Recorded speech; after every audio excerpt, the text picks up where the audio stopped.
নমস্কার, আপনারা দেখছেন গ্লোব টিভি। সবার পাশে সবার সাথে গ্লোব নিউজ নিয়ে এখন আমি ত্রিপর্ণা রয়েছে আপনাদের সঙ্গে। এক নজরে দেখে নেব আজকের বিশেষ খবর। গ্রামীণ হাসপাতালে ডক্টরস দিবস উদযাপন করা হলো। হাওড়া আদালতে যাবজ্জীবন কারাদণ্ড ঘোষণা করা হলো। সিটি পুলিশের উদ্যোগে শুরু হলো পথ নিরাপত্তা সপ্তাহ। কৃষি আধিকারিকের বিদায় সংবর্ধনা অনুষ্ঠান। 21শে জুলাই উপলক্ষে দেওয়াল লিখন কর্মসূচি। কর্মীদের মনোবল বাড়াতে সংশোধনাগারে অগ্নিমিত্রা পাল। টেবিল টেনিসে সোনা জয় ভারতের। আবহাওয়ার পূর্বাভাস। আসছে বিস্তারিত খবরে। গ্রামীণ হাসপাতালে ডক্টরস দিবস উদযাপন করা হলো। ডক্টর বিধানচন্দ্র রায়ের জন্মদিন উপলক্ষে দক্ষিণ 24 পরগনা জেলার গঙ্গাসাগরের সাগর গ্রামীণ হাসপাতালের গেটে ডক্টর বিধানচন্দ্র রায়ের মূর্তিতে মাল্যদান করলেন সাগরের সমষ্টি উন্নয়ন আধিকারিক কানাইয়া কুমার রাও। এছাড়াও এই অনুষ্ঠানে উপস্থিত ছিলেন হাসপাতালের সিনিয়র থেকে জুনিয়র ডাক্তারবাবুরা এবং জেলা পরিষদের সদস্য তথা ডিভিসির ভাইস চেয়ারম্যান সন্দীপ কুমার পাত্র সহ কর্মাধ্যক্ষ সহ বিভিন্ন ব্যক্তিবর্গ। মাল্যদানের পর সাগর গ্রামীণ হাসপাতালে সমস্ত সিনিয়র থেকে জুনিয়র ডাক্তারবাবুদের ফুলের তোড়া দিয়ে সংবর্ধনা জানানো হয় এবং তারপরে মিষ্টিমুখ করানো হয় সকল ডাক্তারদেরকে। সারা ভারতবর্ষের সঙ্গে সঙ্গেও ভারতরত্নপ্রাপ্ত চিকিৎসক বাংলার প্রাক্তন মুখ্যমন্ত্রী সদ্য বিধানচন্দ্র রায়ের আজকে যেমন জন্মদিন তেমন আজকে মৃত্যুদিন।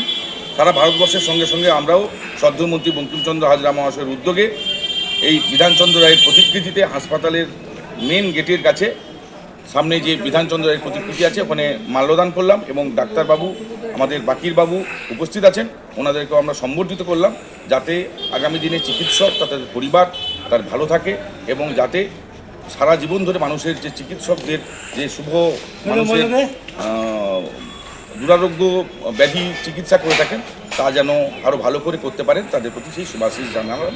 আজকে ডক্টরস ডেতে সাগর ব্লকে আমরা এটা পালন করি। দক্ষিণ 24 পরগনা থেকে বাবলু প্রামাণিকের রিপোর্ট, গ্লোব নিউজ। হাওড়া আদালতে যাবজ্জীবন কারাদণ্ড ঘোষণা করা হলো। হাওড়া আন্দুল গ্রাম পঞ্চায়েতের পার্শ্ববর্তী এলাকায় এক গভীর রাতে অবৈধ প্রেমজনিত কারণে খুন হতে হয়েছিল বিসমিল্লাহ নামে এক যুবককে। হাওড়া আন্দুল পঞ্চায়েতের পাশেই নিউ মার্কেটে ইট দিয়ে থেতলে আঘাত করা হয় বিসমিল্লাকে এবং অত্যাধিক মদ্যপান করিয়ে হত্যা করা হয় বলে অভিযোগ ওঠে। বিসমিল্লাহর মৃত্যু রহস্যের পরবর্তীতে স্থানীয় সাকরাইল থানার পুলিশের তদন্তের ফলে অপরাধী দুইজন সাবেক শাহ ও নজরুল শেখকে গ্রেপ্তার করে সাকরাইল থানার পুলিশ। আমার ভাইকে আজকে 2.5 বছর আগে মার্ডার করে দেওয়া হয়েছিল। আমরা ওদের যাবজ্জীবনের জন্য জানতে ন্যায় বিচার কি আপনি পেয়েছেন? টানা 3 বছর ধরে আইনের ঘোরাটোপে থাকার পরে অবশেষে 30শে জুন এই দুই আসামিকে যাবজ্জীবন কারাদণ্ডের ঘোষণা করল হাওড়া জেলা আদালতের বিচারক। কি করে ডিটেকশন হয়েছিল? ডিটেকশনটা যেটা হয়েছিল, ঘটনাস্থল থেকে যে জিনিসপত্রগুলো উদ্ধার হয় সেই জিনিসপত্র উদ্ধার হওয়ার পরে সেখান থেকে ওদের ওই ফিঙ্গারপ্রিন্ট পাওয়া গিয়েছিল এই আসামি সাবির এবং নজরুলের, এবং সেই ফিঙ্গারপ্রিন্ট এবং অন্যান্য ওদের রক্তমাখা জামা কাপড় ওগুলো উদ্ধার হয় ওদের বাড়ি থেকে পরে পুলিশ তদন্ত চলাকালীন ডিসিপি রোডে। তো এই সমস্ত মেনলি পারিপার্শ্বিক সাক্ষ্য প্রমাণ এবং সায়েন্টিফিক এভিডেন্স যেগুলো আছে তার ভিত্তিতে এই মামলাটি কি রায় দিবেন। আজকে দুজনেরই আদালত যাবজ্জীবন সশ্রম কারাদণ্ডের আদেশ দিয়েছে। হাওড়া থেকে কৌশিক ঘোষের রিপোর্ট, গ্লোব নিউজ। সিটি পুলিশের উদ্যোগে শুরু হলো পথ নিরাপত্তা সপ্তাহ। হাওড়া সিটি পুলিশের উদ্যোগে মঙ্গলবার থেকে শুরু হলো পথ নিরাপত্তা সপ্তাহ। হাওড়া স্টেশন ট্রাফিক গার্ডের উদ্যোগে রেল মিউজিয়ামের সেফ ড্রাইভ সেভ লাইভ অনুষ্ঠানের মাধ্যমে গাড়ি চালক এবং বাইক আরোহীদের মধ্যে সচেতনতা বাড়ানো হয়। এদিন হাওড়া স্টেশন সংলগ্ন এলাকায় ট্যাক্সিতে যাত্রীদের ফেলে যাওয়া ল্যাপটপ, মোবাইল এবং ব্যাগ ফেরত দেওয়ার জন্য 5 জন ট্যাক্সি চালককে পুরস্কৃত করা হয় হাওড়া সিটি পুলিশ কমিশনার প্রবীণ কুমার ত্রিপাঠীর পক্ষ থেকে। সেই সাথে অনাথ ছেলে মেয়েদের পড়াশোনা এবং কর্মশিক্ষার জন্য তাদের হাতে কম্পিউটার এবং সেলাই মেশিন তুলে দেওয়া হয় পুলিশের পক্ষ থেকে।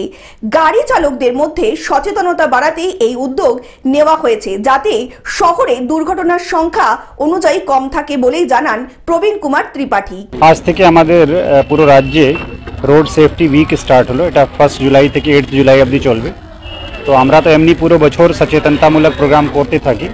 সেফ ড্রাইভ সেভ লাইফ আমাদের তো মেন প্রোগ্রাম, যার মাধ্যমে আমরা লোকজনকে অ্যাওয়্যার করি। তো আজকেও একই কথা বলা হয়েছে। মেনলি আজকে ড্রাইভারদেরকে অ্যাওয়্যার করা হলো আর কিছু ড্রাইভারকে পুরস্কৃত করা হলো যারা সততার সঙ্গে কাজ করেছেন। লোকের যে সামগ্রী ছিল যারা ভুলে গেছিলেন তাদেরকে রিটার্ন করেছেন, কিছু লোকের ল্যাপটপ, টাকা, গোল্ড অর্নামেন্টস। তো একটা আজকে ভালো প্রোগ্রাম করা হলো। আশা করি লোক অ্যাওয়্যার হবে আর অ্যাক্সিডেন্টের সংখ্যা কমবে। হাওড়া থেকে অর্পণ সিংহের রিপোর্ট, গ্লোব নিউজ। কৃষি আধিকারিকের বিদায় সংবর্ধনা অনুষ্ঠান মঙ্গলবার কিষাণ মান্ডিতে পূর্ব বর্ধমান জেলার কেতুগ্রাম 1 নম্বর ব্লকের কৃষি সম্প্রসারণ আধিকারিক প্রদীপ চ্যাটার্জির বিদায় সংবর্ধনা অনুষ্ঠান অনুষ্ঠিত হলো। দীর্ঘ 36 বছর 5 মাস চাকরি করেছেন তিনি। আজকে আমাদের অফিসে শ্রী প্রদীপ চ্যাটার্জি, উনি আমাদের কৃষি সম্প্রসারণ আধিকারিক ছিলেন এবং ওনার কর্মজীবন শুরু হয়েছে 1989 সালে। তারপর কাটোয়া ব্লক হয়ে কেতুগ্রাম 1 নম্বর ব্লকে প্রায় দীর্ঘ 5 বছর উনি আমাদের ব্লকে কাজ করার পর আজকে ওনার অবসর গ্রহণ করলেন উনি। এবং এখানে আমাদের ব্লকের যে বিভিন্ন কৃষক আছেন, কৃষকের পাশে সবসময় দাঁড়িয়েছেন, বিভিন্ন রকমভাবে ওনাদেরকে পরামর্শ দান করেছেন যে ওনাদের চাষের খরচ কিভাবে কমানো যায়, কিভাবে রোগ বা পোকার হাত থেকে ফসলকে আমরা আরও কম খরচে কী করে আমরা কন্ট্রোল করতে পারি, এই সমস্ত বিষয় নিয়ে দীর্ঘদিন উনি বিভিন্ন পরামর্শ দিয়েছিলেন এবং কৃষকদের কাছ থেকে আমরা জানতে পেরেছি, ওরা এই ব্যাপারে ওনার কাছে জানতে পেরে উপকৃত হয়েছেন। আজকে এই অবসরকালীন দিনে আমরা আমাদের অনুষ্ঠানে অনেককেই পেয়েছিলাম, তার মধ্যে মাননীয় বিধায়ক সাহেব ছিলেন আমাদের আজকের অনুষ্ঠানে এবং ওনার অবসরকালীন জীবনে সুস্থ এবং নীরব হয়ে থাকুন এই কামনা। এই সংবর্ধনা অনুষ্ঠানে উপস্থিত ছিলেন কেতুগ্রাম বিধানসভার বিধায়ক শেখ নওয়াজ, সহ সভাপতি সুকান্ত রায়চৌধুরী, কৃষি দপ্তরের সহ কৃষি অধিকর্তা সুদীপ মণ্ডল সহ বিশিষ্ট সমাজসেবী এবং বিশিষ্টজনেরা। প্রদীপ চ্যাটার্জিকে সংবর্ধনা দিলেন সহকর্মী, কৃষক সহ এলাকার সকল মানুষজন। আমি আশা করি, আমি তো আমার কাজের মূল্যায়ন তো আমি করতে পারি না, কিন্তু আজকে এই বিদায় সম্বর্ধনায় আমি বুঝতে পারলাম যে অন্তত কিছু মানুষের ভালোবাসা পেয়েছি, তাদের যে উষ্ণ সান্নিধ্য আজকে পেলাম, তাদের অশ্রু সজল যে চোখের জল যে আমরা দেখলাম, আমি তাদের বুঝলাম না তাদের হৃদয়ে আমি স্থান পেয়েছি এবং আমার কাজের মূল্যায়ন কিছুটা হয়তো আজকে বুঝলাম যে হ্যাঁ কিছু ভালো কাজ করেছি বলে আজকে এত মানুষ এসছে এবং তারা আমার এই কর্মজীবনের শেষ দিনে আমার সঙ্গ দিয়েছে। আপনি কতদিন আমি 36.5 বছর চাকরি করলাম। আমি 89-এ 4 ফেব্রুয়ারি স্যাটারডে কাটো 1-এ জয়েন করেছিলাম। আজকে আমি 30 জুন 25 আমি রিটায়ার করলাম কেতুগ্রাম 1 আজকে বিদায় এইও হিসাবে। হ্যাঁ, সত্যি আজকের এই দিনটা আমার হৃদয়ের মণিকোটায় আমার হৃদয়ের কথা থাকবে, কেন এত অভ্যর্থনা পাবো, সম্বোধন হবো আমি আশা করি।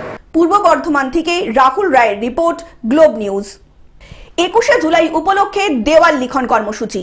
21শে জুলাইয়ের সমর্থনে মালদা শহরের পোস্ট অফিস মোড়ে দেওয়াল লিখন কর্মসূচি জেলা যুব তৃণমূল কংগ্রেসের পক্ষ থেকে সকাল 10:30 নাগাদ দলীয় কর্মী সমর্থকদের উপস্থিতিতে শুরু হয় দেওয়াল লিখন। উপস্থিত ছিলেন যুব তৃণমূল কংগ্রেসের জেলা সভাপতি প্রসঞ্জিৎ দাস, কাউন্সিলর শুভময় বসু, উদয় চৌধুরী সহ অন্যান্য তৃণমূল নেতৃত্ব। আগামী 21শে জুলাই কলকাতার ধর্মতলায় শহীদদের প্রতি শ্রদ্ধা জানাতে বিশাল সমাবেশের আয়োজন করা হবে। প্রধান বক্তা হিসাবে সেই মঞ্চে উপস্থিত থাকবেন তৃণমূল সুপ্রিমো মমতা বন্দ্যোপাধ্যায়। তাই এই দিন উপলক্ষে মালদা জেলা যুব তৃণমূল কংগ্রেসের পক্ষ থেকে শুরু করা হলো দেওয়াল লিখন। ঐতিহাসিক 21শে জুলাই ধর্মতলা চলো, বাংলার মুখ্যমন্ত্রী এবং জননেত্রী মমতা বন্দ্যোপাধ্যায়ের ডাকে সেই সমাবেশকে সফল করতে মালদা জেলা তৃণমূল যুব কংগ্রেসের উদ্যোগে দেওয়াল লিখন কর্মসূচি শুরু হয়েছে। 146টা গ্রাম পঞ্চায়েতের এবং পৌরসভার বিভিন্ন ওয়ার্ডেই আমাদের তৃণমূল কংগ্রেসের নেতৃত্বের উদ্যোগে এই মেগা দেওয়াল লিখন কর্মসূচি শুরু হলো। আজকে এই ফোয়ারা মোড়ে এই দেওয়াল লিখন কর্মসূচি আনুষ্ঠানিকভাবে শুরু হচ্ছে। মালদা জেলা থেকে বিপুল সংখ্যক প্রায় তৃণমূল কংগ্রেসের নেতৃত্বে 15 থেকে 20,000 মানুষ তৃণমূল কংগ্রেসের পতাকা নিয়ে 21শে জুলাই ধর্মতলা শহীদ দিবসের কর্মসূচিতে যোগদান করব। এইটাই আমাদের সকল নেতৃত্বের প্রতিবাদ। মালদা থেকে অভিষেক দাসের রিপোর্ট, গ্লোব নিউজ। কর্মীদের মনোবল বাড়াতে সংশোধনাগারে অগ্নিমিত্রা পাল। বেশ কিছুদিন আগে বিজেপির দলীয় কর্মসূচিতে যাওয়ার পথে পলাশ মণ্ডল ও শিবাস মণ্ডলকে দুষ্কৃতীরা মারধর করে এবং তাদের হাতে অস্ত্র ধরিয়ে ছবি তুলে সেই ছবি পুলিশের হাতে তুলে দেয়। তারপরেই পুলিশ সেই সকল বিজেপি কর্মীদের গ্রেপ্তার করে। বারুইপুর জেলা আইনজীবীদের সঙ্গে নিয়ে দুই বন্দী বিজেপি কর্মী কার্যকর্তাদের সঙ্গে দেখা করতে এসে তাদের পাশে আসেন বলে জানান অগ্নিমিত্রা পাল। সাংবাদিকদের মুখোমুখি হয়ে তিনি জানান, আগামী নির্বাচনের আগে প্রশাসনকে কাজে লাগিয়ে বিজেপি কর্মী সমর্থকদের মিথ্যে মামলায় ফাঁসানো হচ্ছে। যতই মিথ্যে মামলা দিয়ে বিজেপি কার্যকর্তাদের দমিয়ে রাখার চেষ্টা করুক শাসক দল, 2026 নির্বাচনে বিজেপি ভালো ফল করবে বলেই আশাবাদী অগ্নিমিত্রা পাল। আমাদের দুজন কার্যকর্তা পলাশ মণ্ডল এবং শিবাস মণ্ডল, তারা বৈঠক নিতে গিয়েছিল জয়নগরে এবং আমাদের মণ্ডলের কার্যকর্তা মণ্ডলের দায়িত্বে রয়েছেন ক্যানিং পূর্বের বিধানসভায়। এবং যেদিনকে তারা বৈঠক নিতে যায়, সেইখানে বৈঠক নিতে যাওয়ার পরে কিছু দুষ্কৃতী ওখানকার জিহাদি তারা অ্যাটাক করে এবং তাদেরকে বাইরে নিয়ে এসে মারধর করে প্রচণ্ডভাবে এবং তাদের হাতে দুটো পিস্তল ধরিয়ে ছবি তুলে পুলিশের হাতে তুলে বলা হয় যে তারা বন্দুক নিয়ে পিস্তল নিয়ে এলাকাতে সন্ত্রাস ছড়াচ্ছে। এইভাবে তাদেরকে ফলস কেস দেওয়া হয় এবং আজকে তাদের সাথেই দেখা করতে এখানে এসেছিলাম। 5 তারিখে ডেট আছে তাদের। ভারতীয় জনতা পার্টি, আমরা মনে করি আমাদের প্রত্যেকটি কার্যকর্তা আমরা একটি পরিবার এবং সেটাই তাদেরকে বিশ্বাস দিতে এসেছিলাম। অবশ্যই মনটা খুব খারাপ তাদের, বেশ কয়েকটা দিন হয়ে গেল, কিন্তু পার্টি এবং শীর্ষ নেতৃত্ব সবাই আমরা ওদের পাশে আছি। আমাদের জেলা সভাপতি, আমাদের জেলার ইনচার্জ, আমাদের প্রাক্তন সভাপতি এবং আমাদের যুব সভাপতি এবং আমাদের অ্যাডভোকেট সাহেব সবাই আমরা এখানে এসেছি। দক্ষিণ 24 পরগনা থেকে বাবলু প্রামাণিকের রিপোর্ট, গ্লোব নিউজ।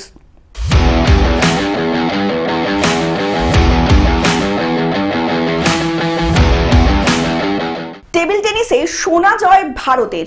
36 বছরে প্রথম ভারতীয় হিসাবে এশীয় যুব টেবিল টেনিস চ্যাম্পিয়নশিপে অনূর্ধ্ব 15 বিভাগে সোনা জিতল 14 বছরের দিব্যাংশী ভৌমিক। ইউটিটি দানি স্পোর্টস ফাউন্ডেশনের ফসল দিব্যাংশী হারিয়েছেন মোট 3 জন চীনের প্রতিপক্ষকে, যা যুব টেবিল টেনিসে সত্যিই বিরল। Bureau report, Globe news.